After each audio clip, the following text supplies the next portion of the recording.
Hello and welcome to another video by Rick Miracle. Me, in my series Freemasonry and Satanism. Freemasonry because there are secret societies all over the earth. And they've existed as far as mankind has existed, I suspect. Why is that? And then the second part, Freemasonry and Satanism, I suppose that would be the serpent of the Bible. Beings from God's world, heaven if you will, maybe even Hades. Watchers, archons, Nephilim, angels, demons. All kinds of beings mentioned, even in channeled material. Barbara Manischek mentions pixies and other kinds of beings. Even in the Aleister Crowley's The Book of the Law, Isis, Osiris, Horus, represented as the all-seeing eye on the U.S. $1 bill. And all kinds of crazy symbolism. So you're kind of mixing it up here with the entities, beings from the invisible realm, good or bad, with people on the planet, those who are into the occult, witchcraft, and the rest of us who are, generally speaking, oblivious to what's going on. They're controlling our world, the evil forces, seemingly in cahoots with the other kinds of beings. Reptilian, maybe? Gray? It is a bit bizarre, I agree. A lot of people have written books. A lot of books they still have to read. Jesse Ventura, American Conspiracies. I have the books, I just haven't read them all yet. What's most refreshing about Governor Ventura is his willingness to defend his positions and attack his interrogators. So they want to ridicule anybody who talks about conspiracies. But apparently, a conspiracy is a conspiracy. Doesn't mean it doesn't exist. And apparently, with the New Age and the New World Order, there's a huge conspiracy. And apparently some forces want to dominate the earth and rule and abuse the rest of us. This is a famous author. I want to read his book. Look how thick it is. Crossing the Rubicon. The Decline of the American Empire at the End of the Age of Oil. Michael Ruppert.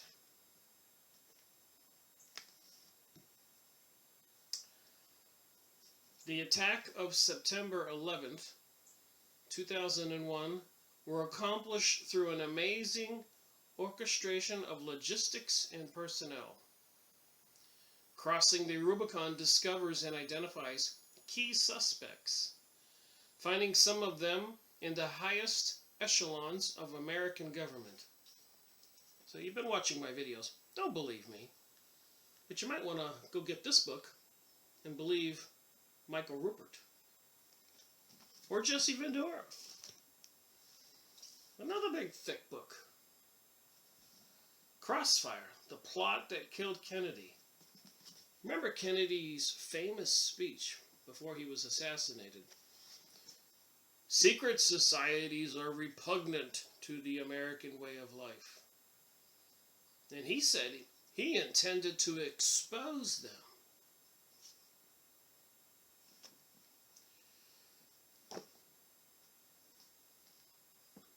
A huge mass of evidence Mars presents to support his theory is irresistibly intriguing. So these are book reviews I'm doing, and I've got plenty of books to read and continue making videos. Some of these topics and authors. This book is a bit concerning. People ought to get it. The Rise of the Warrior Cop. Ranley Blako, the militarization of America's police forces. I guess I don't have to say, but I've said it in previous videos. But a lot of the USA heads of sheriff departments, police agencies, intelligence agencies, etc., etc., are sent to Israel for training. Why is that? Why? This is the United States of America. Huge! Israel's a tiny little dot. I don't get it. Is there something we don't know? Is there something we should know? Well, we know they control Hollywood. There's books written about it. An empire of their own. How the Jews invented Hollywood. Well, when they came over here, many Jews, Yiddish Jews, from the Russian area, Poland, Ukraine, all around them, Western Europe, northern of China, they were taking over businesses and companies and establishing things. They tried to control the liquor industry. They controlled, and the porn industry created it. Movie theaters. Quite an aggressive group of people. Again, look at this. So anyways, I finally got to the point where I want to make a video on this book. So we've just seen all these books here. If you watched my previous videos, there certainly seems to be enough evidence to indicate something is going on. It's not a conspiracy theory. It's a conspiracy fact. And why, when a lot of people, realize this, why aren't they in an uproar? Why, when they watch the dumping of chemicals in the sky, changing it from blue to pasty white, aren't they in an uproar? By way of deception, by an Israeli intelligence man in the Mossad, extensive training. The making and unmasking of a Mossad officer. The making and unmaking. Every now and then I make mistakes when I look at words. It's funny how you look at a word and your brain will interpret it to be something similar if you really don't look at the word. That's how our brains operate. You could even take a word, let's say a word with 8 letters, and leave out 2 letters, and people will pick up on it and know the word. Seriously, nobody wants to be called a hater. And of course they have that word anti-Semite, which is difficult to apply to anyone, period. Because all of the Arabs are Semites, and I've been yelling at the top of my lungs about all the chaos and anarchy and destruction and murder in the Middle East, which is to the public. They think one thing, but the truth is totally another thing. They want to blame the Arabs, all of them, on 9/11. And apparently it was clearly an inside job. I've got the books. So what does this Israeli intelligence officer say? And I don't want to say that all the Jews are responsible. And with the Rothschilds and the Illuminati people, Jewish generally, Zionist Jewish, working with the Zionists, definitely Kabbalistic Jewish, and the Kabbalah practitioners were predominantly Jewish historically, and some of them, many of them, were accused of sorcery, witchcraft. So it's a difficult thing to wrap your head around. Still look at a couple more books.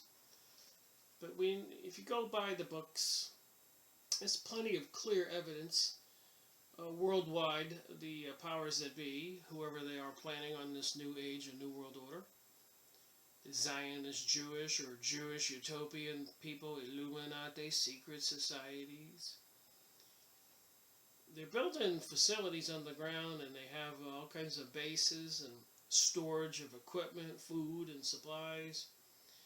And according to this, they've been dealing in weapons, the Israelis, espionage, spying on the U.S., spying on everybody, and anybody who was inconveniently in the way, exposing things or a threat to this new paradigm that they're trying to bring to the world. They have assassination squads and Mossads that handle those assignments. The truth is pretty difficult to understand. And of course, Jerry Smith wrote this book, HARP. See the transmitters they have strategically located all over the world. You can look this up on the internet. And they can alter the weather. They can pulse it off the ionosphere back on the ground, cause earthquakes apparently, and even affect people's emotions, make people angry or insane. Because microwaves would cook the person from inside and out. Wouldn't stick your head in a microwave oven. And of course the chemtrails I keep talking about, I've got the books, I've studied all this stuff. Chemtrails, HARP, and full spectrum dominance of planet Earth. Am I missing something here? And of course they're using the World War II in creating some kind of religion around the Holocaust dogma, which doesn't seem to be the way it really was.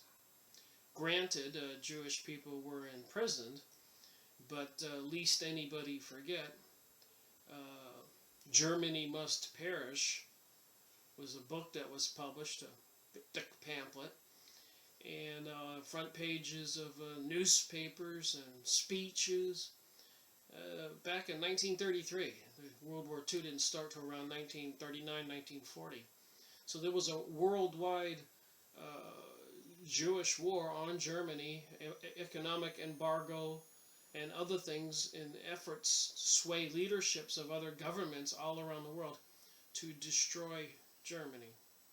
And in the Germany Must Perish, they were calling for the destruction, entire annihilation of every man, woman, and child of Germany. And apparently, according to Tex Mars, their God is not Jesus or God, or apparently, to many Jewish people who are into this stuff, it's the serpent. And just so anybody can make sure where I'm coming from, I learned a lot of my stuff from Jewish people who are not serpent worshippers, like Henry Macau here. Quite extensive material about the Frankists and the Sabbatans, these prophets and rabbis who said that they were the Messiah back as far as 1666, 666, and that the Ten Commandments weren't the real truth, but the opposite of the Ten Commandments. Thou shalt kill, thou shalt steal, thou shalt do everything evil, and you may attain redemption. But you couldn't just be bad. You had to be real bad, or you had to be real good. So they said there was two ways to get to heaven, I suppose. Being really bad or really good. Kind of a bizarre theology, religion. But let me read from this book. We looked at all those other books and see what you think after I'm finished with this video. And again, I'm amazed. The truth is out there. People are reporting it. People are writing books, making videos, websites. It's even coming out in the news. Syria is still under siege. They clearly say they wanted Iran is probably likely the next target. There's even talk about 30 minutes to midnight. A nuclear holocaust all over the planet. Are they so hateful towards humanity that they would release nuclear weapons? Because I believe the puppet masters control all the countries. So when they pit one country against another country, it's really, that's not the end game. The end game is to have those two countries kill each other. And then these puppet masters, these serpent worshippers, it seems, worshippers also of Isis, Osiris, Ra, Baal, Moloch, Horus, the all-seeing eye on the $1 bill, and many other names with all the satanic rituals. It is a bizarre conversation, but with all the evidence clearly in front of everybody, it's still amazing to me that more people aren't waking up and trying to stop, apparently, what is the end game, the New World Order, the New Age, and the enslavement of mankind, and depopulating of about 90% of the people from the planet. They're doing a successful job of depopulating the Middle East, destroying all the buildings, houses, and water plants, and commercial buildings, and bridges, and total annihilation. And the people that are still alive, they're shipping them all over Europe, into Germany, and Switzerland, the United States. There's an end game to this, and they are in control. The only weapon we, the people, have is knowledge and understanding who and what and why. And if it is part of this watchers and archons and fallen angels, then we need to realize we need to look to God and pray and believe and speak up. We have control over our own destiny, but if we do nothing, well, we'll lose. That's what I think. What do you think? There's a comment section below. All right. So who's in charge of the world? And what's the plan?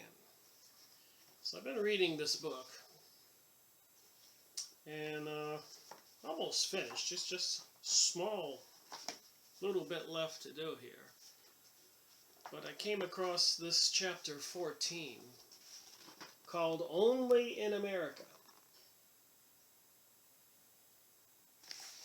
And so we have an Israeli intelligence officer telling all. He escaped from Israel. He was one of those people with a conscience, and he could see what was good and what was bad. What would other people do? What do people do in the American CIA or the British MI6? It seems that we do have rogue intelligence services all over the world. I suspect they're probably working at the leadership level anyways, in cahoots with each other. Let's see what this guy says. Victor Ostrovsky, by Way of Deception. When Jonathan Pollard, 31, and his wife, Ann Henderson Pollard, 25, were arrested in late November 1985. Pay attention to the dates. After a failed attempt to gain asylum at the Israeli embassy in Washington, D.C. So why would this Jewish couple want to gain asylum when they're in Washington, D.C., USA? The predictable political fallout focused attention for a time on an embarrassing and explosive question. Does the Mossad, Israeli intelligence, actively operate in the United States? According to this author, officially the Mossad says no, no. That's what it says here. 1,000 times no. Absolutely not. Indeed. Mossad Qassas, that's what they're called, the agents, are forbidden even to carry phony U.S. passports or use U.S. covers in their work. So delicate is the situation between the State of Israel and its largest and most influential supporter. All these things I've been saying. How to explain Pollard, then? It's easy. He wasn't Mossad. Rather, he had been receiving $2,500 a month since early 1984 from an organization called Lishka Li Mada, or LAKAM, L-A-K-A-M, LAKAM, the Hebrew acronym for the Israeli Defense Ministry's Scientific Affairs Liaison Bureau, and was spiriting secret documents to the home of Irat Erb, a secretary at the Israeli embassy. So where did Pollard work to get those documents? LAKAM, this was this cover organization, spy organization, was then headed by Raphael Eitan, who publicly denied any connection, but was a former Mossad Qassam himself, who had taken part in the 1960 abduction of Adolf Eichmann from Argentina.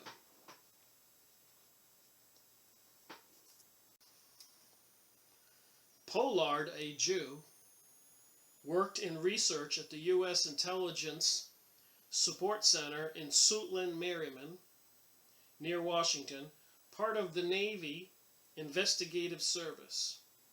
In 1984, he was switched to the Anti-Terrorism Alert Center in NISC Threat Analysis Division.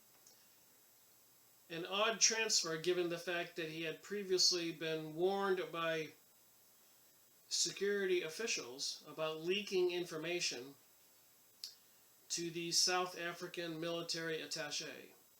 And his new job gave him access to considerable classified material. So his previous job, he already had a warning about leaking information to the South African military attaché. So they moved him over to a more confidential information job, the U.S. Navy. It didn't take long to determine that Pollard was sharing this information with the Israelis. And when confronted by the FBI, he actually agreed to cooperate with them in getting to his Israeli contacts. He was placed under 24-hour surveillance by the FBI, but panicked and sought asylum. He and his wife, arrested as an accomplice, were stopped as they left the embassy. Naturally, the Americans demanded an explanation. After a telephone call from U.S. Secretary of State George Shultz in California to Israeli Prime Minister Simon Peres at 3:30 a.m.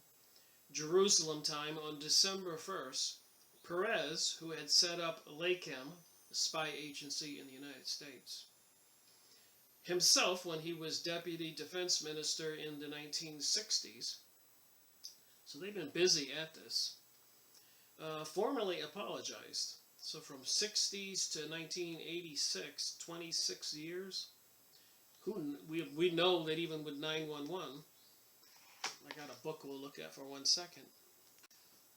A lot of those books I showed you, Holy Serpent of the Jews, The Holocaust Dogma of Judaism, HARP, The Ultimate Weapon of the Conspiracy, number 32 in my series, The Underground Bases, number 21 in my series. I made videos on a lot of this stuff, and I've been working on it since making videos 2013 and reading books since 2005 when I discovered that there's things going on that most of us are not aware of. But anyways, one of the early books, number 2, I mean, this is my second video series I made, was by a Jewish author, Henry Mackay, Ph.D., ironically named Illuminati, the cult that hijacked the world. So nobody cannot say it's not, there's so many books I've gone over, that the Illuminati, the upside down star here, the all-seeing eye on the dollar bill in the middle, that I'm connecting all these dots, and that the Israelis definitely, according to this book, and many others, had a hand in 9/11. And I've gone over a lot of other material to support that. This is series number 127. So it just boggles my mind. How far do I have to go before people will look at all the evidence and say, whoa, we need to put a stop to this. These people are bent on destroying us. So it seems. Alright, so Prime Minister Perez of Israel, when called in the middle of the night, formally apologized. Spying on the United States stands in total contradiction to our policy. Such activity, to the extent that it did take place, was wrong, and the government of Israel apologizes.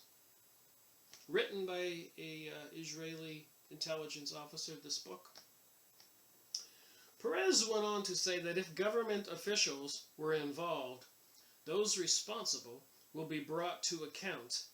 The unit involved will be completely and permanently disbanded, and necessarily organizational steps will be taken to ensure that such activities are not repeated. Well, these people are quite busy, the Illuminati. I think a lot of people are waking up. And from 1985, when they were caught, 1986, to 2001, when they had a hand in 9/11, so they could overthrow all those other countries in the Middle East and kill a lot more Arabs and destroy everything for apparently a greater Israel. A country half the size of the United States, or maybe as large, all of North Africa maybe. But apparently the end game is the world. And they probably use something like economic collapse to bring it all down. People will go crazy in the city streets. Which is sad, because I don't think all of we the people need to go crazy. We just need to take matters into our own hands, and we could solve the problem. Even if they crash the money markets tomorrow, we can all keep going about our jobs and set up a new system.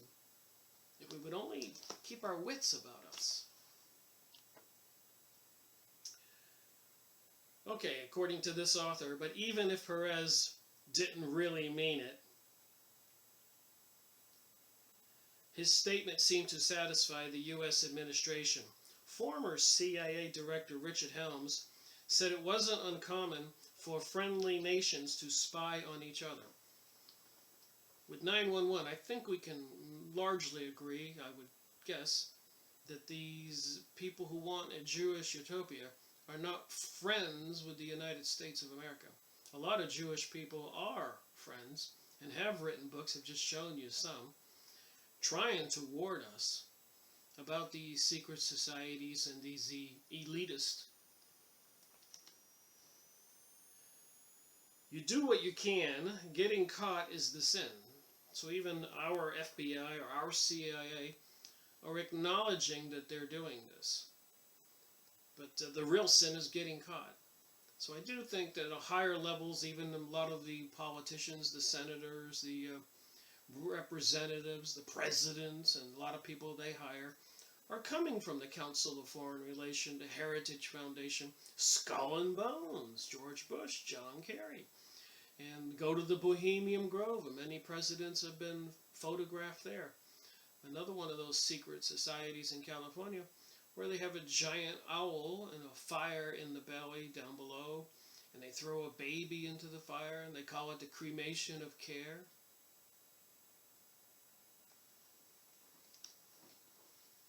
You don't need to be Sherlock Holmes to figure this out, I keep saying. And while the Pollards were carted off to jail for spying, the Mossad considers Lakem raw amateurs in the craft.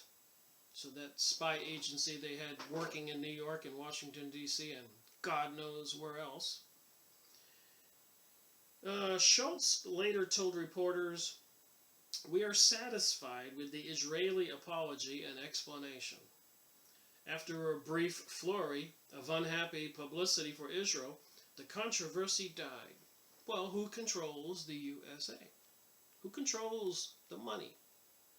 When they created the Federal Reserve in 1913, in cahoots with President Woodrow Wilson, they controlled the U.S. money supply, hence they control the politicians, and only politicians who agree to vote and do what they're told by these political action committees and other Jewish organizations and secret society organizations, they know they'll never get elected, so they have to agree.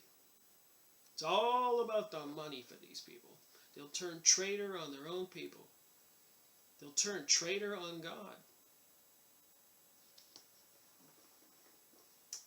Suspicious lingered, of course, about Pollard's exact status, but it seems that even the CIA believes that apart from the odd questionable exercise, the Mossad, except for Liason, simply does not operate actively in the United States itself. Well, personally, and thank goodness for the freedom of speech in our Constitution and Bill of Rights, I can say that I disagree from my research. Secret societies and Israeli people, they needed to do all that destruction in the Middle East, and they brought us 911. So it seems. Pollard was not Mossad, but many others actively spying, recruiting, organizing, and carrying out covert activities, mainly in New York and Washington, which they refer to as their playground. Israeli intelligence officer wrote this book. So they think Washington, D.C., New York is their playground. Do not belong to special super secret division of the Mossad called simply AL, A-L, Hebrew for above or on top. So they have a secret, super secret division of the Mossad operating in the United States called AL, Hebrew for above and on top. The unit is so secretive and so separate from the main organization that the majority of Mossad employees don't even know what it does and do not have access to its files on the computer. Remember during 911, wasn't it Israeli companies that were controlling airport security? You need to go get this book and read it if you have any doubts. And many other books or videos on YouTube. It's all out there. That's why I says it keeps boggling my mind. I say, the information is out there. What is it going to take to wake people up? And when they do wake up, what are they going to do? They get together and have group meetings and select an individual amongst yourself and run them for political office so they don't have to take the secret societies, Illuminatis, or Zionist Israelis' money. A lot of people in Israel they protest and they're trying to fight this also. That's why I think in Germany during World War II, it was the Jews, the Illuminati type, the evil ones. They do worship the serpent, so I can probably say that's evil. Had opposing Jewish people who were Orthodox, who still believed in God in the Ten Commandments.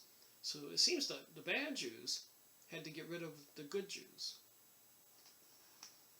Who financed Hitler? There's a book about that. I've got the book. There's many books. Okay, moving on. But it exists. So this AI group does exist. This Lankham group, this secret spy agency into science, was practicing. So we got a couple organizations going on in the United States back then. Do you think they've stopped? It's obvious they're not. I mean, the whole NATO, US, and even Russia and everybody is sending missiles towards Syria. You know, maybe Russia is really trying to take out our forces, the mercenaries that are hired by the Pentagon, the NATO, and all the elites in Washington, D.C. So is there this proxy war going on, Russia bombing our people and our people bombing their people, and Syria is where the action is? Will this lead to World War III? Some people say so. Go watch that video, 30 minutes to midnight.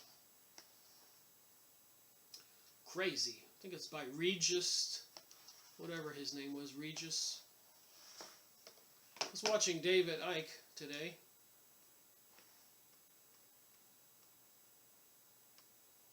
And you got the issue with James Comey, the former FBI director, testifying, saying he was the one leaking some of the issues. There's a lot of power plays going on in the world right now. Alright, but it exists. It employs between 24 and 27 veteran field personnel, 3 as active Kezas. That would be Israeli Mossad agents. Most, though not all, of their activity is within the U.S. border.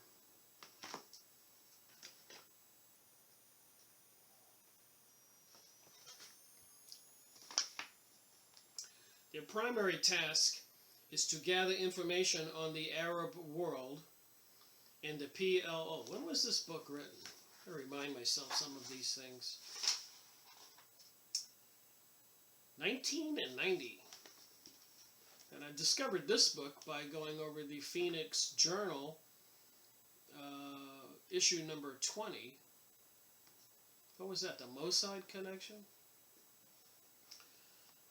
Those are other magazines I found in the Phoenix Journals. I'll be looking at the Phoenix Journals again, as well as the Encyclopedia Judaica, other issues again. We're going to circle the wagons all around these issues. Just hammer at them until at least I figure out completely what's going on. It seems pretty close.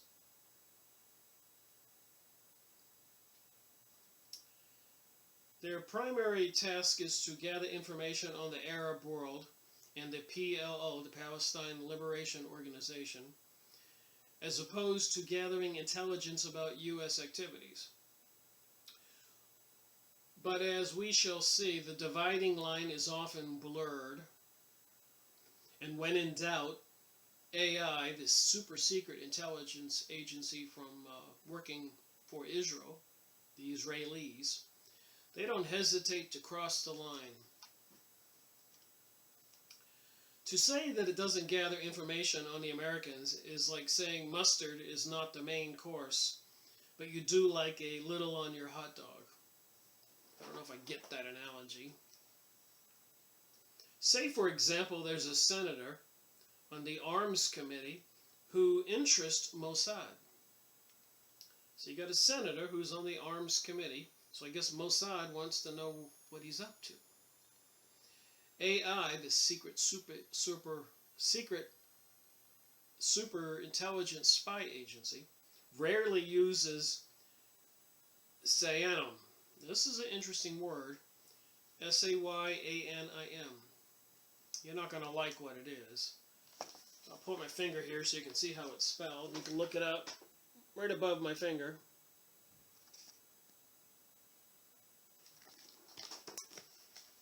But apparently, as most people should know, wherever Jewish people live, they're considered part of Israel now that Israel has a country.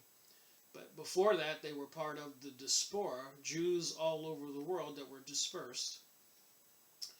And they did work to support each other from Argentina to the U.S. to England to France, Germany, wherever they were, all over even the Middle East. But anyways, when they need an agent anywhere in the world, they look for the Jewish person and secretly approach them and say, we need your assistance. Will you help your country? So they have, in their opinion, most, I'm sure not all, as we've already seen, there's a lot of smart Jewish people who are aware, who have organized and are trying to get the word out. You can even go on Yahoo image site and look up Zionism, and you'll see Jewish people with the black outfits on and curly hair and the hats with protest signs and everything else. But there's fewer of them. A lot of them have been converted or destroyed. They create anti-Semitism in different areas so they can force all the Jewish people back into their circle. This is a vicious thing going on. So they rarely use Satanism. That means they look for a Jewish secretary working for a senator, whoever they can recruit, so they can get the inside intelligence they need. They call it a Satanism. That was in the earlier part of this book. But that senator's paperwork, anything happening in his office would be important information. So an aide would become a target. So the senator had a Jewish aide, which a lot of these Jewish people wind up in these kinds of jobs. Coincidence, you think? If an aide was Jewish, so it says this in this book, he or she would be approached as a Sayan, S-A-Y-A-N.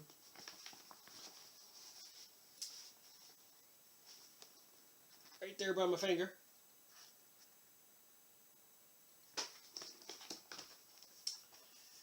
Otherwise, the person would be recruited as an agent, or even just as a friend, with whom to mingle and listen. I've been reading this book, and these Israeli Mossad agents are super experts at approaching anybody, even using beautiful women or money.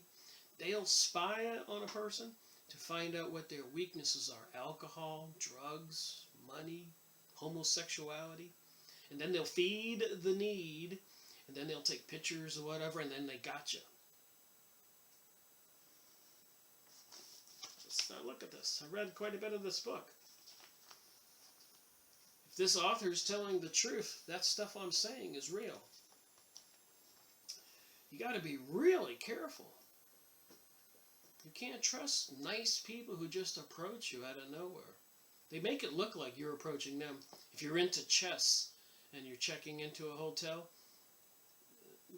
they'll have an expert chess player with a board out waiting for you to walk by through the lobby, knowing you're going to say hello. Then they reel you in. It's in this book. The Washington cocktail circuit is very important for that.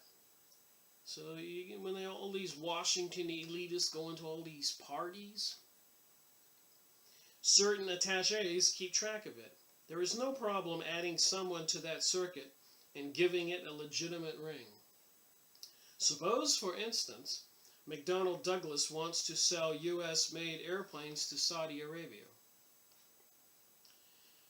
Is that a U.S. issue or an Israeli issue? Well, as far as the Institute is concerned, it is Israeli business. When you have something like that in place, it is very difficult not to use it, so they do. Moving on, page 270. One of the most famous AIs, the Super Secret Intelligence Service of Israel, activities involved involved the theft of research material from some major U.S. aircraft manufacturing firms to help Israel secure a 5-year, $25 million contract in January 1986 to supply the U.S. Navy, shipboard, and Marine Corps with 21 16-foot-long drones or unmanned Matzla Pioneer 1 aircraft. So they didn't have to spend tons of money on research and development. They stole the information. So then when they made a bid on the manufacturing effort, they didn't have to include that in their costs like other manufacturing firms would have to do. So they would automatically win the bid. Plus the accompanying ground control, launch, and recovery equipment. The drones, which have a television monitor mounted underneath, are used in military reconnaissance work. Matlitz, a subsidiary of the state-run Israeli Aeronautical Industries, and Tadarain, won the contract after outbidding U.S. firms in a 1985 bid. In reality, AI, the Super Intelligence Agency for Israel, stole the research. Israel had been working on a drone, but was not nearly far enough advanced to enter the competition. When you don't have to include research recovery costs in your bid, it makes a substantial difference. And I've said many times that when they were 60 years ago, 50 years ago, whenever it really started, but they have been having this program called Aliyah, that's called the return of Jews all over the world to this newly formed country, Israel. And they were even causing economic destructions or anti-Semite sentiments, activities, hate, in countries to kind of push the Jews out of the U.S., out of Germany, out of Iraq, all over the world, to bring this about. But when they were doing that, they would also move a lot of the big manufacturing facilities and jobs out of the United States over to China. And so that was causing a big bit of trouble here in the USA, you think? We've all seen what they've done. After winning the contract, Matzlad went into partnership with AI Corp of Baltimore, Maryland, to complete it. So AI, the Super Israeli Intelligence Agency, is similar to Tosamet, but it does not really come under the jurisdiction of the head of Tosamet. Rather, it reports directly to the head of Mossad. Unlike normal Mossad stations, it does not operate inside the Israeli embassy. Its stations are located in safe houses and apartments. The 3 AI teams are set up as a station or unit. Let's say that for some reason relations between Israel and Great Britain collapse tomorrow, and the Mossad had to leave the United Kingdom. They could dispatch an AI team to London and have a complete clandestine set up the next day. So they have these super intelligence agents, that they could slide in if they have to remove their own agents because of some problems. The AI Khazars are among the most experienced in the Institute. The United States is one place where the consequences for messing up are immense. So they have to really work hard at keeping all this under control in the United States. I suspect a lot of people have been assassinated, as we already know in the United States anyways. But not working through the embassy creates difficulties, especially with the communications. If AI people are caught in the United States, the Israeli Super Intelligence Agency, they're jailed as spies. They have no diplomatic immunity. The worst that can happen to the Kazakhs in a normal station, because they have diplomatic immunity, is deportation. Officially, the Mossad has a liaison station in Washington, but nothing else. So I do know that during 9/11, go check onto this yourself, by Webster Tarpley, that they did find some white vans or trucks driving around New York with evidence of explosive materials and such. And those people, those Israeli people, were arrested but released, went back home, and went on public TV bragging about their adventure. And even in New Jersey, there were some Israelis on top of a building videoing 911. And a lady was looking out her window and saw them and called the police. And they were arrested, released, went back home, bragged about their exploits on TV. Look into this stuff. Don't believe a thing I'm saying. I might make a small mistake or two, but generally we have the picture here. The books are available. Another problem that precludes working out of the Israeli embassy in Washington is that it is located behind the shopping center partway up the hill on International Drive. There is little else around there except the Jordanian embassy further up the hill, overlooking the Israeli embassy. Hardly a good setting for carrying out clandestine activities. Incidentally, despite rumors to the contrary, the Mossad does not have a station in the Soviet Union. About 99.99% of the information it gathers from the Eastern Bloc comes through the positive interrogation, which means simply interviewing Jews immigrating from the Soviet bloc and analyzing and processing that information. So apparently Jews are on a constant effort to try to escape the Russian area back then and immigrate to Israel.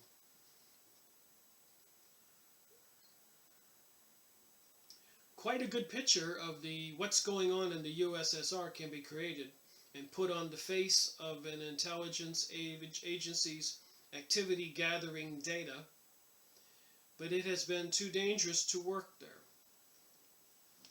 So they're saying it was too dangerous for these Israelis to work in Russia. But I wonder, what about the secret societies, the Illuminati? I suspect they control even Russia. There's a multi-layered thing here going on. And not all the people in the lower levels are aware of it. But like the pyramidal structure, the people at the top, who appear to be into some kind of satanic cult, Kabbalistic religion. It's what it seems like. And it seems to have everything to do with gray aliens and reptilians and biblical prophecy.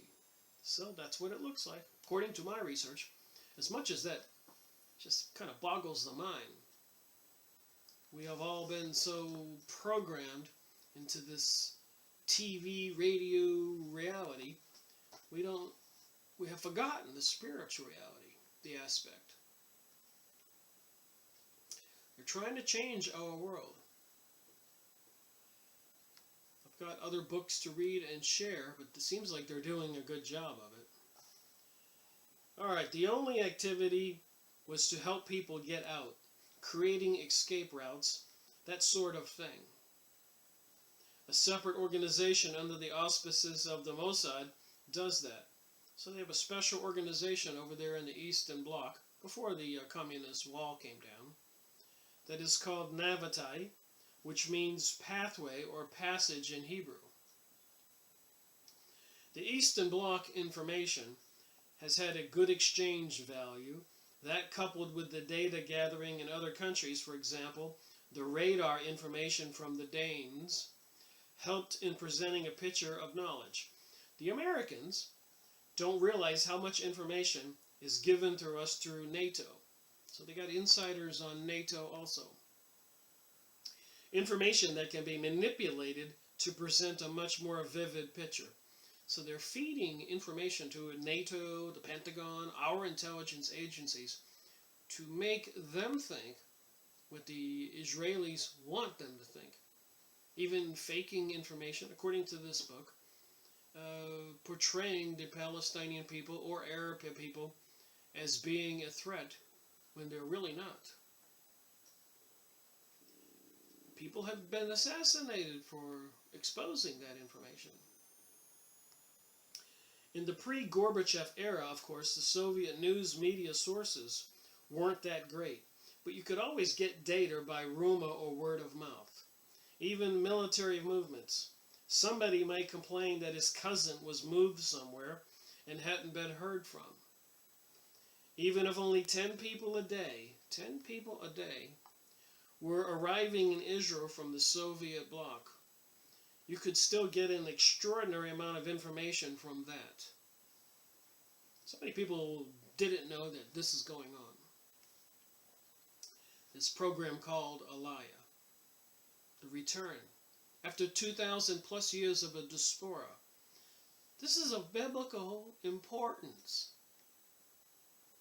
There's a plan at the end of the day when the Jews all return that they can get to return.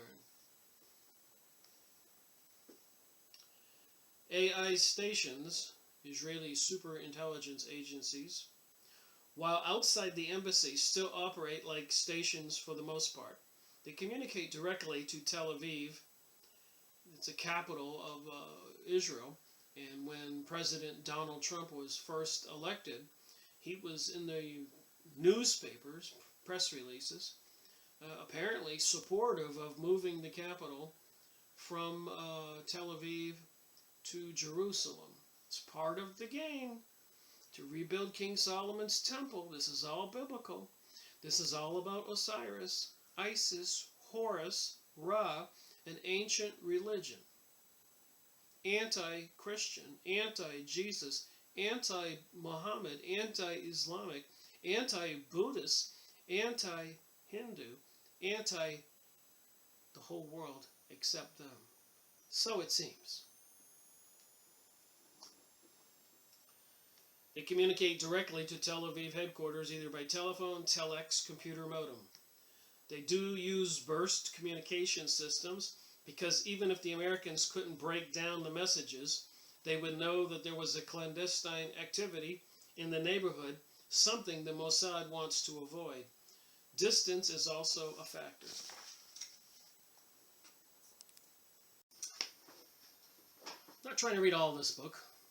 I think whatever I do read here will give us an idea of what we're dealing with. AI Kazas, so super Mossad agents, are the only ones in the entire organization who use American passports.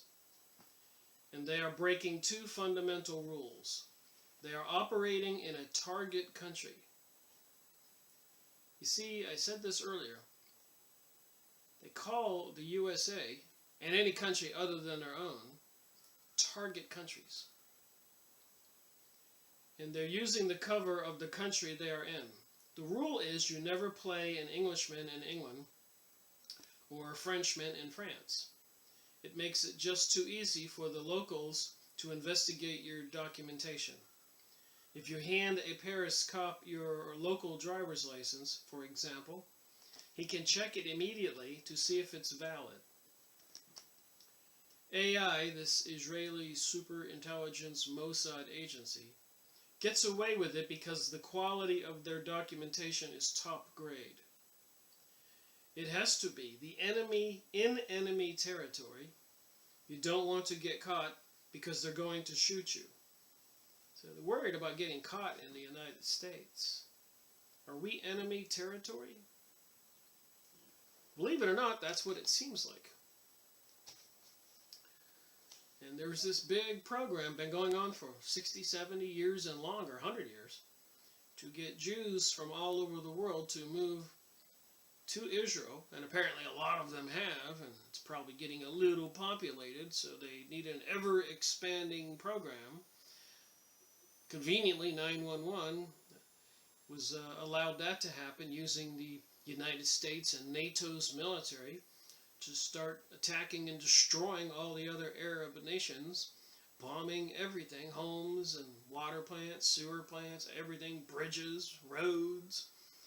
And then they got pictures on Yahoo image site of a greater Israel. Do you get the picture? In the United States, the friendliest country, you don't want to get caught because they're going to shoot your whole country. So they really are worried about being found out in the United States. The FBI probably suspects something from time to time, but they don't really know. That's what this author says, this Israeli intelligence officer who tells all, back in 1990. The following story was told to me by Yuri Dunor, at one point my NECA instructor, who was then in charge of AI's New York station. Dunor had been actively involved with an operation that affected U.S. international policy, created a serious domestic problem for the then President Jimmy Carter, and stirred up some ugly racial conflict between the United States Jews and leaders of the U.S. black community. Had the Americans known about the extent and nature of the Mossad's involvement, it could have jeopardized, perhaps even severed, the historic good relations between the two countries. I don't even know if you want to call it historic good relations after I've done all the research I have. I would say that Prime Minister Sharon of Israel, in a heated argument to his Congress, said, don't worry about the USA, we control the USA. And then in 1913, when the Illuminati Rothschild types with President Wilson, a president they controlled prior to World War I, created the Federal Reserve that they controlled. Then they controlled our money supply. And that was 6 months prior to the start of World War I. I suspect if they didn't get control of the United States money supply, they probably would not have gone ahead and started the war.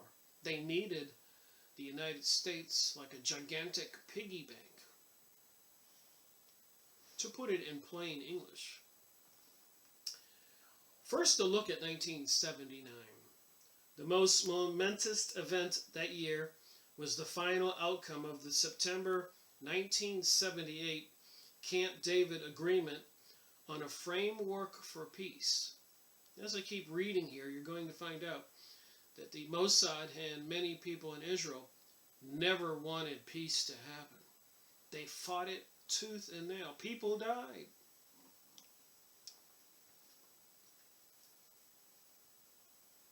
Signed by Carter, Egyptian President Anwar Sadat, and Israeli Prime Minister Menachem Begin. Most of the Arab world reacted with shock and anger at Sadat. As for Begin, he began to regret the whole thing almost immediately after leaving Camp David. U.S. Secretary of State Cyrus Vance had tried an 11th hour shuttle diplomacy approach to reach an agreement before the December 17th treaty signing deadline set at Camp David, but that fell apart at the last minute when Begin refused to negotiate seriously, creating considerable distrust between Washington and Jerusalem. So it was the President of Israel, Prime Minister, who did not want to have a peace treaty, a resolution to the whole problem that's been going on since. And again, they've been using the United States, our military, and our money. Remember, they control the bank system, the Illuminati, the Federal Reserve. So when our government and our military needs money for all these adventures and equipment, they borrow it from the Rothschild banking Federal Reserve. And we, the people, owe that money back to the Federal Reserve. Little do people know Early in 1979, Begin sent his legendary foreign minister, Moshe Dayan, to Brussels to meet with Vance and Egyptian's Prime Minister Mustafa Kahai to explore ways of resuming the deadline talks. But Begin bluntly announced that Dayan would discuss only how, when, and where negotiations would resume, rather than discussing the actual content of the Camp David agreement. So all he was willing to do was to negotiate another date of another meeting. But apparently he didn't want to play ball. Apparently other countries in the area were trying to work it out. In late December 1978, Israelis' usually divided Kisnet had voted 66-6 in support of Begin's tough position toward Washington and Cairo, Egypt. As an illustration to their mood, Israel halted a military equipment pullback that had been planned to help speed up the Sinai withdrawal following a peace treaty. So what do you think? Israel also stepped up its attacks on Palestinian camps in Lebanon, prompting Florida Democrat Richard Stone, head of the Senate Subcommittee on Near East and South Asian Affairs, to say that the Israelis appeared to have drawn the wagons into a circle. Following the Kisnet vote, where most of the people voted in Israel to stick by the tough position, they didn't want the Palestinian people to have their own country. And since 9/11, we see it's even much worse than that. They're not going to be able to survive on that little country. They're going to need all those other lands around them, not to mention all the minerals and resources. A huge abundance was discovered in Afghanistan. And with today's technologies, reinvigorating all that land for agriculture, all kinds of things, cities popping up. What does the future bring us? If the past is any indication, we're in trouble. So following the Kisnet vote, Begin telephoned U.S. Jewish leaders. So the president or prime minister of Israel is getting on the phone right now, urging the pro-Israeli groups launch a write-in and telegram campaign to the White House and Congress. So they were on the move to get some support. A group of 33 Jewish intellectuals. I like how they call themselves that. It's amazing to be reading the Encyclopedia Judaica. It seems to me they really do think that they have a greater propensity for intelligence than the rest of us. They're supposed to control the world. That's what they think. I don't think that. And apparently they didn't like the Germans prior to World War II writing that book, Germany Must Perish, and all the ads taken out in newspapers and speeches to boycott and destroy and bring down Germany prior to World War II. Alright, so now the Jewish president is getting a hold of pro-Israeli groups and 33 Jewish intellectuals, including authors Saul Bellow and Irving Howe, who had criticized Begin's past inflexibility, sent Carter a letter calling for Washington's support of the Cairo's position unacceptable. So they didn't want Carter to be supporting Cairo, Egypt's plan. And they were pulling out all the stops. They were getting a hold of everybody, using their power, which was immense. In February 1979, hoping to get the talks moving again, the United States asked both Israel and Egypt to meet with Cyrus Vance at Camp David. So the United States is trying to spearhead another attempt to bring about peace. 1979. Both sides agreed, although Israel was angry about a report to Congress on human rights prepared by Vance's department that referred to reports of systematic mistreatment of Arabs in the occupied West Bank and Gaza. I guess they didn't want the world to know what's going on over there. Just like they don't want the world to know what's going on in Syria. May, or June right now, 2017. 2 weeks before the Washington Post published this report, Israeli army tanks had moved into the West Bank villages at dawn and crushed 4 Arab houses. The government also established a new outpost, the forerunner to a civilian settlement at Naomi, northeast of Jericho, making it the 51st on the West Bank, where about 5,000 Jews were living among 692,000 Palestinians. What do you want to bet there's not that many Palestinians there today? If there's any. In the midst of this chaos, President Carter, in March, launched his own 6-day mission to Cairo and Jerusalem. Despite the odds against it, he managed to persuade the two sides to agree to a U.S. written compromise, bringing the two hostile nations closer to peace than they had been in more than 30 years. You're not going to believe what I'm going to read next. The price Carter paid for this was more than $5 billion in extra aid over the next 3 years to Egypt and Israel. That's our USA citizens' taxpayer money. They've managed to crash our economy numerous times, and they reap in billions and trillions when they bring down the economy like 2008. So we suffer worldwide, Europe, everywhere, for this Zionism program and this prophesized Jewish utopia. The coming of the Antichrist, the serpent, this new religion that they're bringing us, this new age, this new world order, this destruction of Christianity, saying that Jesus didn't really exist, it was a myth. I've gone over enough material. I think I've proven that wrong.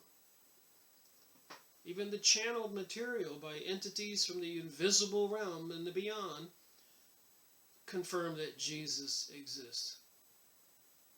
So if people want to believe the channelers, they better believe that they do admit that Jesus exists. Even psychic remote viewers said they went back in time and seen the Christ and the Ark of the Covenant and other things. In the books I've been going over. In the books I'll continue to go over.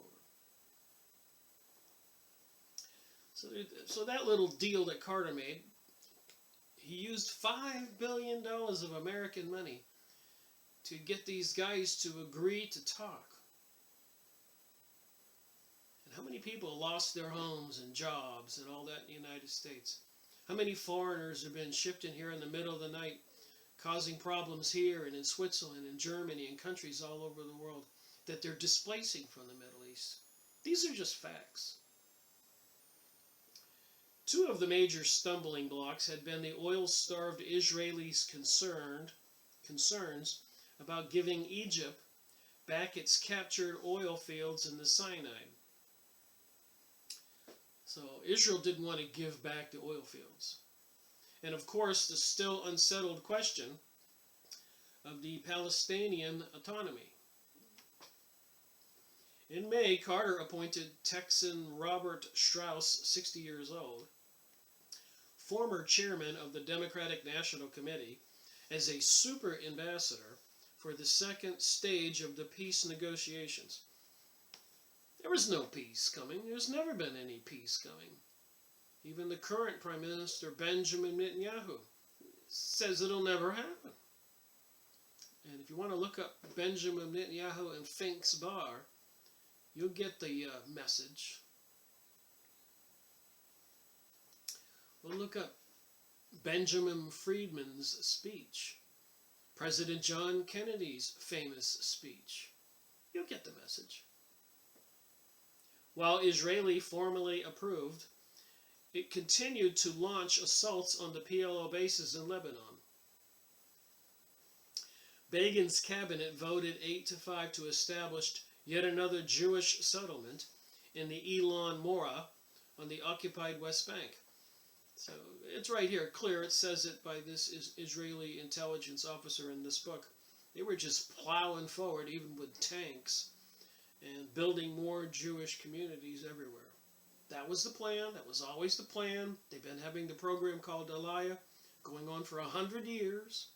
They've been planning feverishly towards this goal of this world controlled by Zionism for hundreds of years. And it seems to involve these ancient gods, these Egyptian pharaohs, Isis, Osiris, Horus, secret society deities, gods, Ra, Baal, Moloch. We all see the satanic symbolism everywhere. And I'm getting more focused on connecting the dots. It was especially helpful when I made that recent video, number 23, on the Book of the Law, Aleister Crowley. He definitely connects the gray alien type Aiwass being with the Egyptian hieroglyphics, Ra and other beings, Nu, the female. You start paying attention, get your notepad, take notes. So anyway, so they're moving forward, prompting 59 prominent U.S. Jews.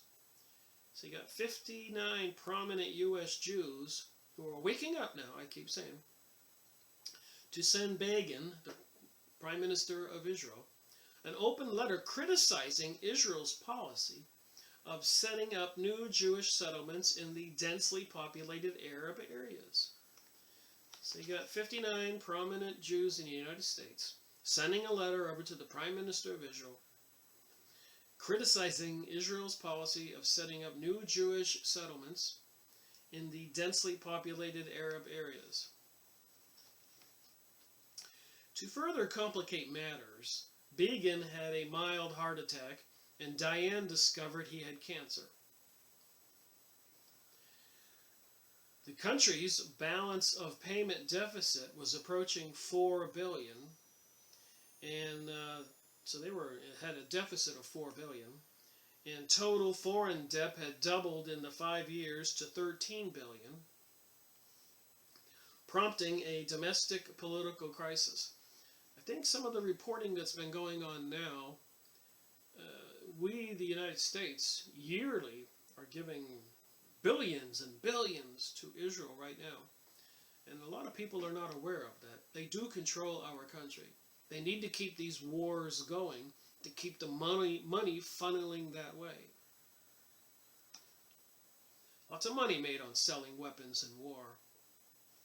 And they're financing both sides to keep the war going at the expense of we the people. And here they're having all kinds of spying campaigns on all we the people. Jade Helm in 2015, exercises for martial law in the United States, so it seems. Coffins piled up in fields across the United States, FEMA camps, sky spraying us with chemicals, HARP transmitters, the government's building underground bunkers and facilities, passing legislation to further restrict our abilities to be free, speech. It's coming. So it seems. All right, this was exacerbated by Jewish outrage at Carter's comparison to the plight of the Palestinians with the United States civil rights movement. Both Sadat and Carter began to pressure Israel to agree to a plan for Palestinian autonomy. So they wanted the Palestinians to be able to govern themselves. The Arab countries favored an independent, sovereign state in the West Bank and Gaza, home of the Palestinians already there, and the millions in the diaspora. So there are millions of the Palestinians living outside their country because they've been forced out. Somebody's paying for that. The Israelis were totally opposed to the notion of a hostile state, particularly one run by PLO chieftain Yasser Arafat, sitting on its own border. Israel was suspicious that United States' reliance on Arab oil was tilting its priorities more towards Arab interests. In the absence of Begin, he had a heart attack, who was still recuperating, Dayan was attempting to run the government. In August, he warned the United States against recognizing the PLO or strengthening the chance of a wholly independent Palestinian state's emergence in the West Bank and Gaza. So Israel is warning the United States to not support an independent Palestine. So the dot on the map is threatening the United States of America.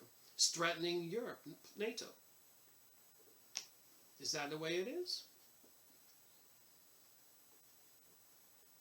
At the end of a stormy 5-hour cabinet session, the Israelis voted to warn the United States to keep to its previous commitments, particularly its promise to veto any attempt by the Arab states to alter the 1967 United Nations Resolution 242, acknowledging Israel's right to exist. Well, I don't think anybody was arguing about that, but apparently they didn't want the Palestinians to have their rights to exist. Neither all those other Arab countries since 9/11. Even General Wesley Clark walking down the hallway in the Pentagon, go look up the video and listen for yourself. He says it. Or Benjamin Friedman, go look and see what his speech says. He tells all about this Zionist program in control of the world, in the Illuminati Jewish type Zionist types, control of the United States. Benjamin Friedman, go watch his speech. Go listen. Go listen to the President John Kennedy's famous speech. Go get the book, 911 Synthetic Terror. Webster Tarpley. Go look up this guy's material. PhD, Henry Macau, Jewish author in Canada. It says right there in the name of this title everything. Illuminati, the cult that hijacked the world. It's a cult. The eye there is the eye of Horus, who apparently, with all these other Egyptian deities on the hieroglyphics, are in cahoots with the gray alien beings that apparently are interdimensional. Hiawas, Lamb, and a lot of this other channeled material. That's the way it's appearing to me. Alright, so Israel threatened to withdraw from the stalled negotiations. It seems like to me they've been stalling and withdrawing from them anyways, reading this book, over autonomy, if the Americans press too hard to establish relations with the PLO. What had infuriated the Israelis was the orchestrated power play, launched earlier in the summer by Saudi Arabia, Kuwait, and the PLO in an attempt to get things going their way.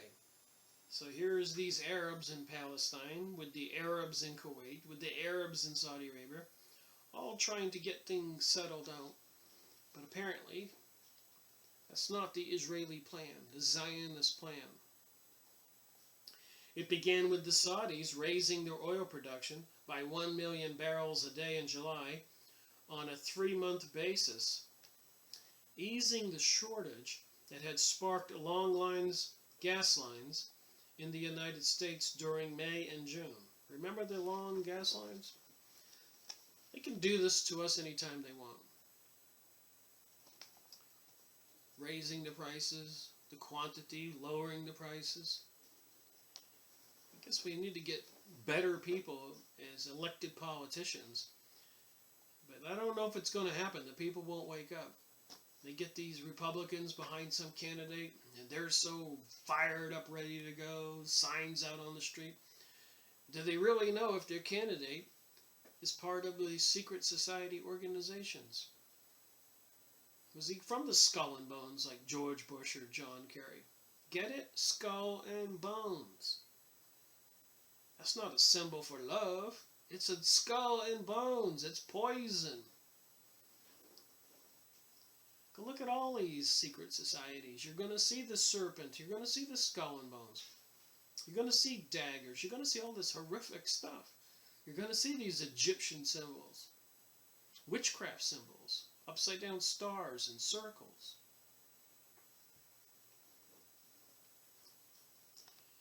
In addition, the PLO had adopted a conciliatory stance, in public at least, hoping to enhance its rather unwholesome image in the West.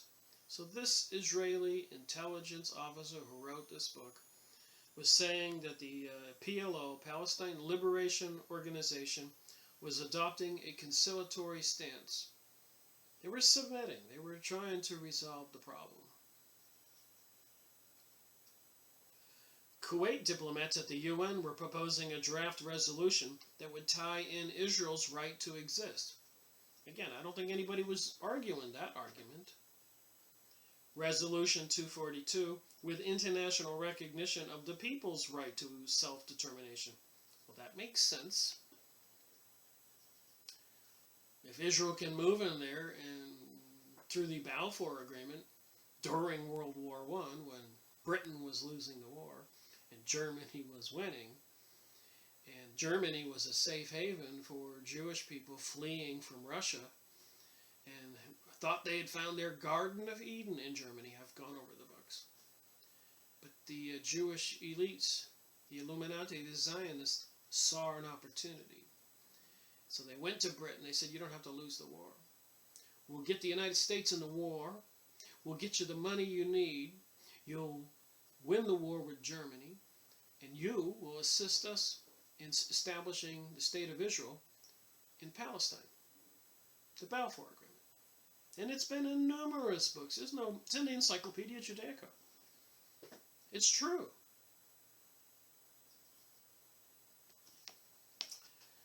All right. The plan had grown from a June meeting with Saudi Arabia's Crown Prince Fayyad, and had invited Arafat to Riyadh and persuaded him to build a better relationships with the United States. So that reminds me, when the United States did have a friendly agreement with Egypt over the Suez Canal. Go look this up again, don't believe me.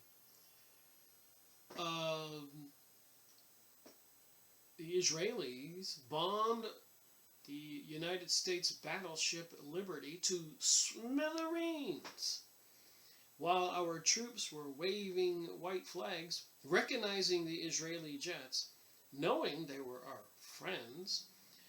But the Israelis had intended to sink that battleship and blame it on Egypt. So they couldn't let it not get sunk. But apparently they failed. But again, these secret societies, the Illuminati, the people who control our world, kept that from the news and our media. Go look it up, the Battleship Liberty, and that whole story. So the politics and the deception and the espionage goes on and on and on. 911. All these satanic symbols. Satanism, Luciferianism, the New Age. Channeled material coming from what kind of creatures? Are they telling us stuff that's good to us? Why do a lot of those channelers, the mediums, the psychics, who are getting this information from beings from the other side, who give themselves names like Cryon or Seth and other names, which sound suspicious names too? But why do they say negative things about the current religious ways of the world now, that the old religions are of no use anymore? The old religions are dead. This is bigger than just the physical realm. So tough battle. It's been going on a long time. World War I, World War II, prior to that. Where will it end? Now they're talking about 30 seconds to midnight. A nuclear holocaust all over the world. Go watch the movie. Seriously, go see that video. I'm looking at my computer. 30 seconds to midnight. Regis Tremblay. You can look that up on the computer, YouTube. Tremblay. Regis, his first name. The director's cut, 30 seconds to midnight.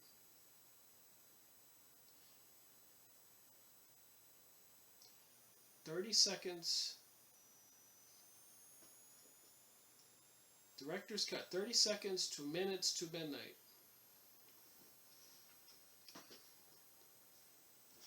They did 911. They've done all this destruction. Even Alex Jones or David Icke. A lot of other hosts on those talk programs on YouTube videos. They're saying that these evil forces, these Illuminati types, as mentioned in Henry Macau's book, rather than lose this plan, this conspiracy to take over the world, which they've been working towards for hundreds of years, the last 100 years has been horrific, that they would rather take this earth down in flames, the nuclear holocaust. But remember, the people that are behind this, the entities I should say, live in another realm. And they want to control this realm and keep control of this realm. And if they can't keep control, so it seems, they would see it destroyed. So we the people, we got God. If you're Christian, you got Jesus. We could pray.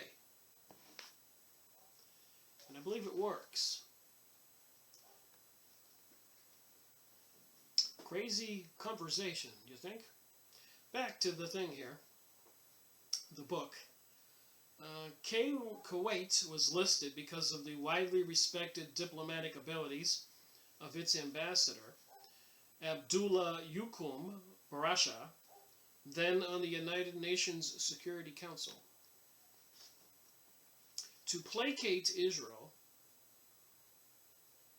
so here's the United States giving in to Israel's threats. The Americans flatly rejected voting for any draft endorsing an independent Palestinian state. Well, who controls the United States money? All they had to do is to say to our president, to the senators, representative people in special places, we control your money. We control the Federal Reserve. We can destroy your country tonight, tomorrow. We can crash the stock market. Play ball or else. We'll bring your country down. Or probably all kinds of dirty details of blackmail individuals, because a lot of these people who get in those positions apparently are bought and paid for.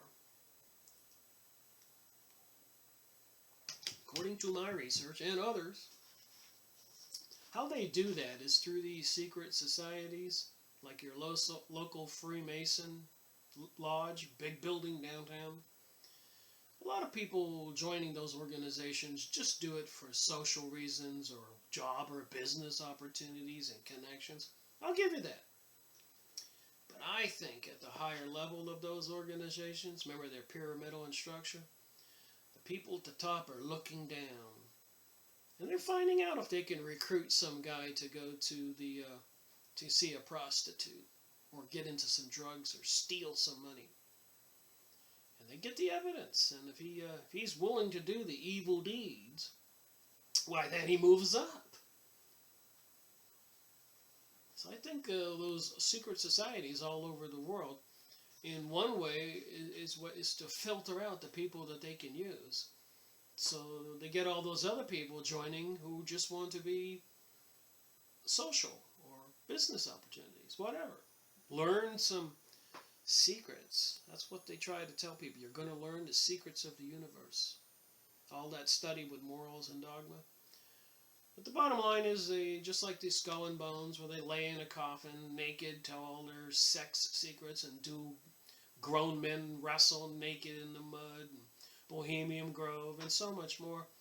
The people who wind up at the top, they've got something on.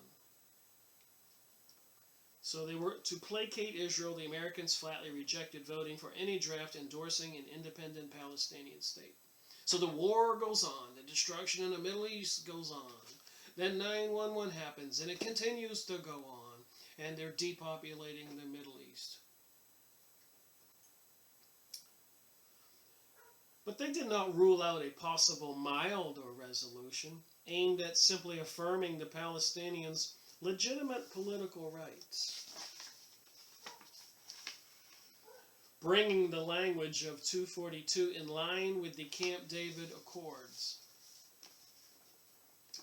When Egyptian Premier Mustafa Khalid announced at the autonomy negotiations held at Mount Carmel Hotel overlooking Haifa Harbor that his country would support a UN resolution on Palestinian rights, Israel's Justice Minister Samuel Tamir accused Egypt of endangering the whole current peace process.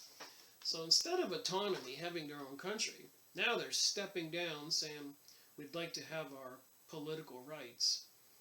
And then the Israeli Justice Minister attacks the Egyptian leader for even that. Inevitably, the Mossad was also worried about how events were unfolding, particularly over the growing domestic role of Israeli Defense Minister Ezer Weizmann. The Mossad did not trust Weizmann. So Israeli Defense Minister, the Mossad, the intelligence service, didn't trust their own leader. A former pilot who was second in command of the armed forces during the Six-Day War. A heroic commander and father of the legendary Israel Air Force. Wow, seems like a pretty great guy. They regarded him as an Arab lover. See how the Israelis think according to this author? You can't be compassionate, you'll be an Arab lover. Look what it says in the Protocols of Zion, or the Jewish Utopia book, and many other books, Bloody Zion, videos I've made. They don't think well of we Gentiles, the non-Jews, worldwide. They even call us goyim, which means we're cattle. So they regarded their own leader, a hero in a war, as an Arab lover, to the point of believing he was a traitor. Oh my. Their animosity towards him was ridiculous, according to this author. That's why this author left Israel and found safe haven, I think, in the USA. It took me a couple weeks to read up to page 270.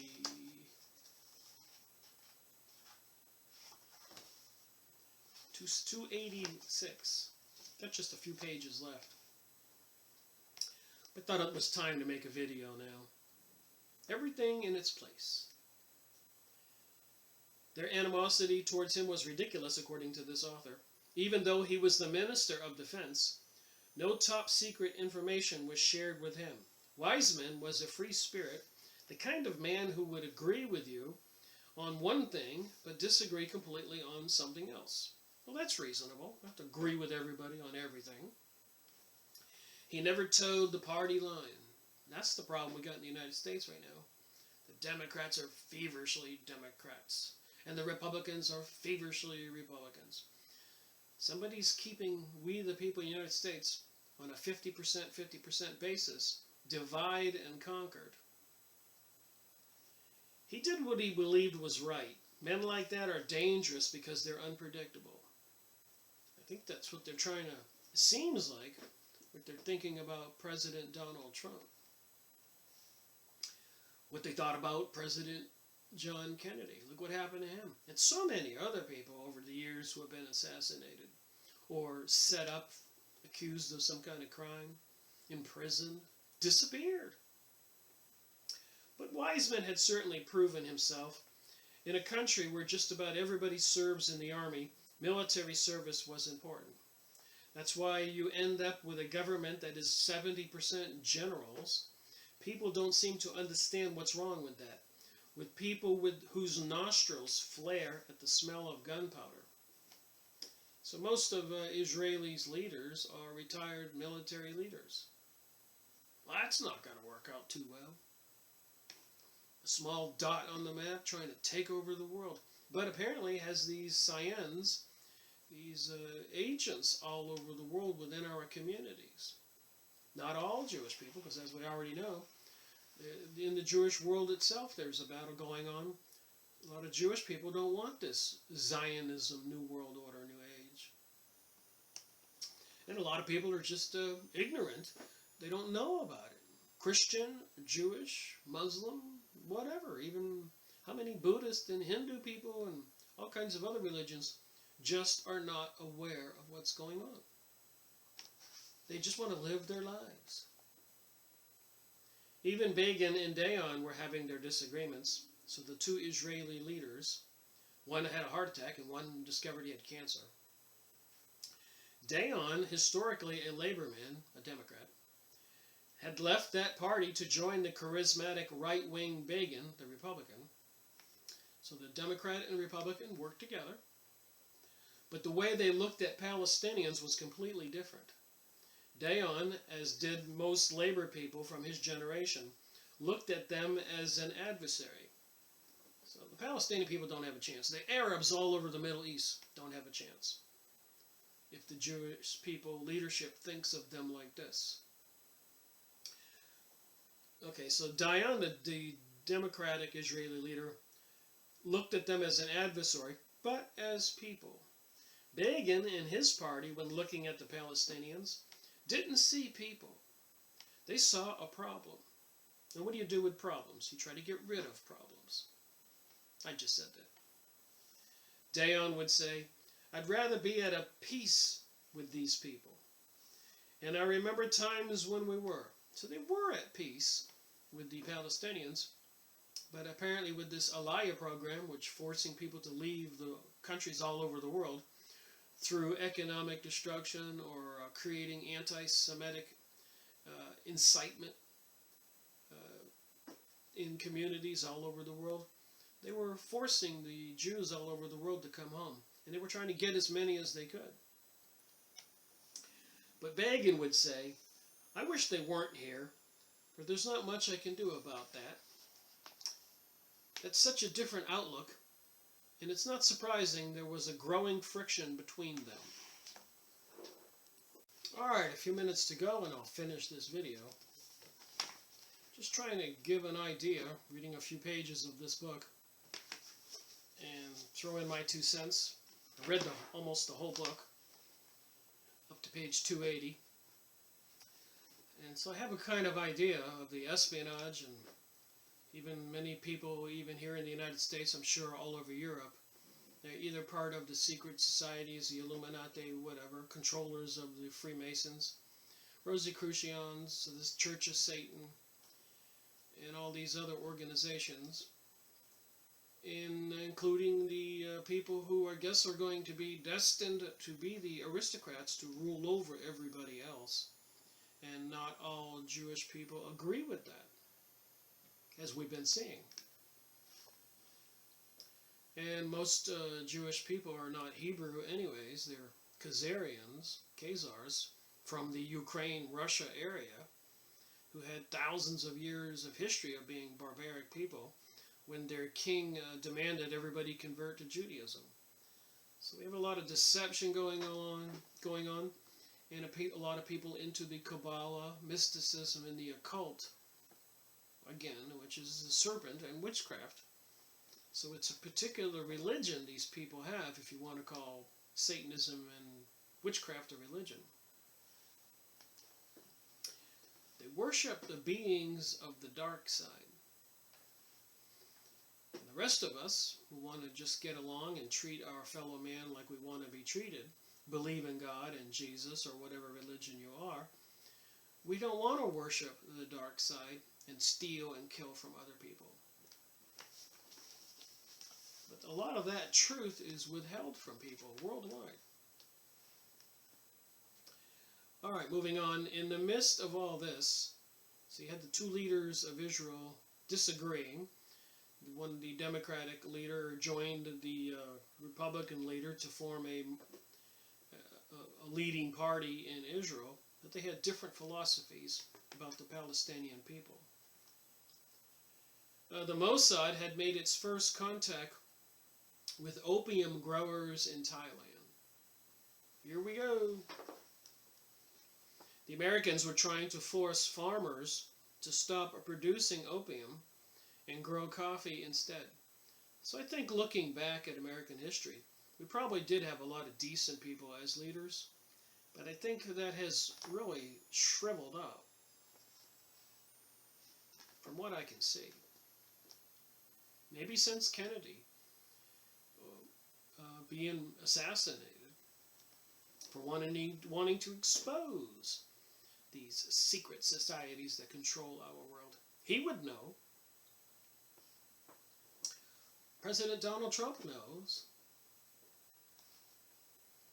The Mossad's idea was to get in there and help them grow coffee, but at the same time help them export opium as a means of raising money for Mossad operations.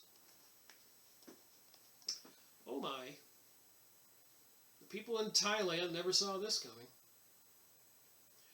One of those operations was the continuing efforts of AI, the Super Israeli Intelligence Agency, in New York and Washington to undermine Arab determination and to enlist U.S. assistance in helping the PLO. So they want to undermine the rest of the Arab countries to try to get the United States to help them with the Palestinian problem that the Israelis had. And the problem was that they were even alive and existed and were there. Oh my. And the Palestinians wanted to achieve a higher status through the United Nations. The Israelis were understandably not very happy about that. There had been constant attacks on Israeli villages, massacres, a state of ever-present danger. And according to my research, a lot of that was false flagged so that they could attack the Palestinian people and destroy them. Just like they do the false flags here in the United States and the world, London bombings, and they're now creating some kind of police state, saying they're going to protect us, we the people, from the terrorism. But where do the terrorists get their bombs and guns? You can't go out and get a bomb or a gun. You wouldn't do it. Most of us are just not that kind of person. We're not murderers and haters. But people just don't understand the satanic nature of this. These people really believe they're supposed to be the aristocrats of the world and enslave the people. It's a way of life that they yearn for. You know, if you look back in the Bible and it says a third of the angels were cast out of heaven, led by Lucifer, the light bearer. Why were they cast out of heaven? And how does that get into this earthly reality? What about the book of Enoch? It says a lot of that information here with the different angels and the fallen angels and the things they did to humans. We'll be going over those topics again and again. I'm circling around these different issues. That's why you see each video might be a little different than the last one. Might be about UFO and aliens. Might be about mysticism and Jewish Kabbalistic information. Might be about anti-Semitism in Germany, and might be about secret societies, Freemasonic lodges, so Rosicrucians, Church of Satan, Satanism, witchcraft, psychic abilities. Just trying to have a general understanding of the reality we live in. There had been constant attacks on Israeli villages, massacres, a state of ever-present danger, and we learned earlier in this video I made, this book I've been reading, that they were moving, closing in on the Palestinian people's properties everywhere, expanding. Just think about the United States with the massacre of all the Indians. Who controls the world? Even in the shelling, even if the shelling stopped for a while, they still felt the same way. So the Palestinian people didn't have a chance, don't have a chance. Many of the Jewish people, not all of them, want to see them all gone and want to expand. And I keep asking, where will it stop? Prime Minister Sharon said that they controlled the United States of America in a heated argument in his Congress. Do they? Benjamin Netanyahu said some nasty stuff in Fink's bar. Do you know what he said? Did you go look it up? And so much more evidence. Benjamin Friedman, go listen to his speech. John Kennedy's famous speech, go listen to them. Look up any of these books I showed in this video. Go look up in the sky. See the chemicals they're dumping on almost every city and town all over the world. Why? Go look at Georgia USA Guidestones. They want a world population of 500 million. And I've got books that were published in the 60s and early 70s that saying they want to depopulate the planet. That was their biggest fear. Their biggest fear was freedom.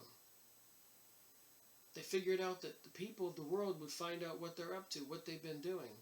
So they had to thwart that. They had to stop that. They had to prevent that. But you can't get people to wake up. Alright, so bags were checked in department stores, movie theaters. If someone saw a bag left on a bus with no one attending it, they told the driver to stop the bus and everyone would get off. So if somebody left their purse on a bus or a briefcase, if someone left their attaché case somewhere by accident, they could expect it to be confiscated and blown up. So even in Israel back then, to keep those people in charge, all those Jewish Israeli people who probably weren't aware of what their own leaders were up to, were kept in a state of fear. Blaming it on the Palestinian people. They do that here in the United States with these bombings in 9/11, Oklahoma City bombing, Sandy Hook, Boston bombing. Go watch the videos. Some very mysterious activities seemingly indicating that there's a lot of fakery going on. There was a big influx of Palestinians from the West Bank working in Israel. Many Israelis that had served on patrol in the West Bank, they knew the Palestinians people hated them. Even if you were a left-winger, you thought they had a right to hate you, but you still didn't want to end up in pieces. It was common for people from the right to express their distrust of the Palestinians. They felt that dealing with them was only a vicious circle. Well, they're taking all their land and displacing them, making them move away with nothing. I suppose you would create a little bit of anger or get the people to try to get together and fight back. A left-winger might say, let them have elections. And the right would say, forget it. They'll elect somebody I don't want to talk to. So the left would say, but they've announced a ceasefire. The right would respond, what ceasefire? We don't recognize the Palestinians as a group that can give a ceasefire. So there's where we're at. They don't recognize the Palestinians as a group, as a people. So how can they give a ceasefire? Thank you for watching my video, Rick Miracle reporting.